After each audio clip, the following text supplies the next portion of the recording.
So one feature that we've been talking about for seems like forever has been mouse and keyboard support for Xbox. Now I know a lot of people don't want it. You don't want to believe that it's coming, but it is coming regardless. And I've been saying it for a long time. I've been saying I think they need to bring this feature to the console. Then Microsoft started saying that they were looking into it. Then they started saying that they are bringing it. And now they're saying it's definitely coming soon.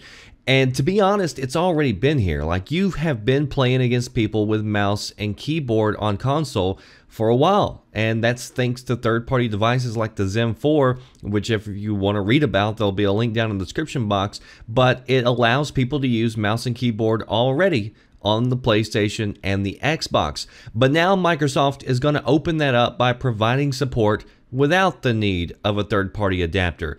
And we are hearing now the first details about how that's going to work.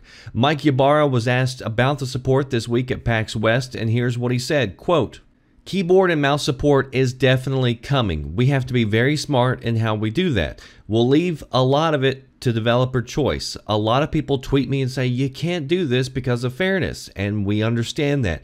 We run two platforms, the Xbox platform and the Windows platform. And so when we bring mouse and keyboard support, we're going to coach developers and say, look, you've got to think about the multiplayer pools. If you have a competitive game, people are probably going to want the choice to say, I'll play with other keyboard and mouse people, or I'll play with other controller people, or I'll play with any of those. And so you'll see our first game supporting keyboard and mouse soon. I can't announce what that is, but soon. And based on developer interest, they'll choose to do keyboard and mouse support or not. So it basically verifies what we've speculated about for a long time, which is they're going to give you a choice. Like, so you don't have to freak out and worry about it. If you want to only play with controllers, you can. You want to play with mouse and keyboard, you can. You want to play with anybody, you can.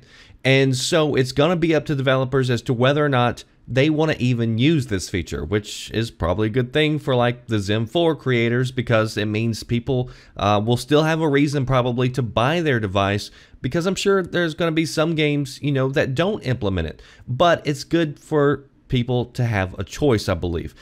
So, I mean, obviously there are pros and cons. I mean, people using a mouse and keyboard do tend to have an advantage over people using a controller.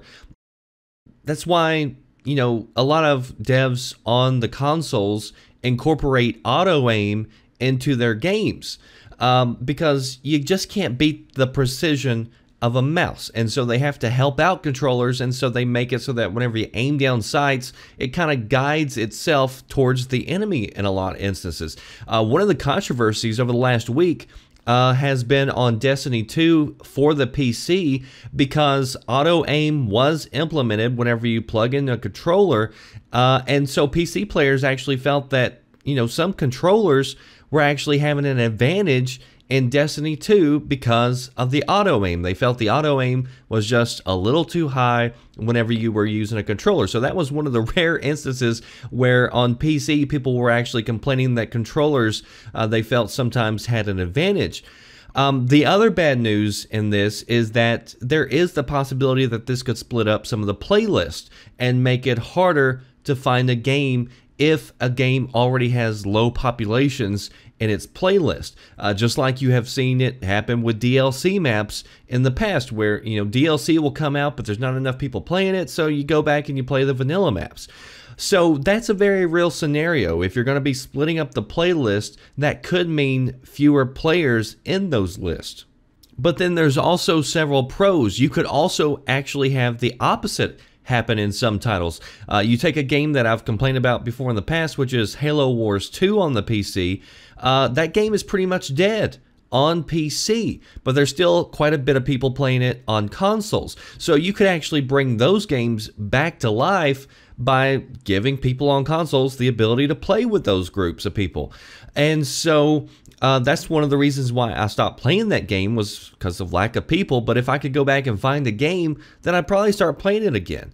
But more than anything, and I've mentioned this plenty of times before, I think this opens Xbox up to a lot more games coming over to the console. You take games like Dota or Age of Empires. There are plenty of games that never make it over to the console because they were built with mouse and keyboard in mind.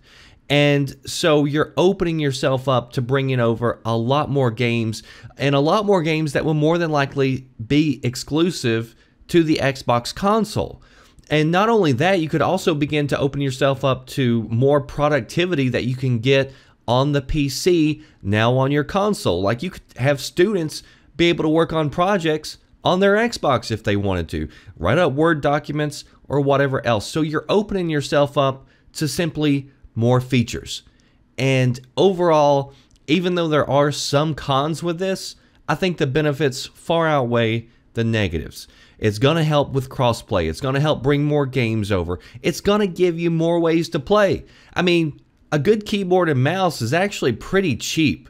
And so I'm sure there's going to be some people who will try it and actually be surprised that they actually like that better than a controller. Because I'm telling you, once you get used to the mouse and the precision of it, it's hard to go back. But I think with Microsoft pushing devs to give players the option of how they want to play and where they want to play, it's only a good thing for consumers. Post your thoughts down below. That does it for me, The Red Dragon. I'll see you next time. Thanks for watching. Are you listening? Damn.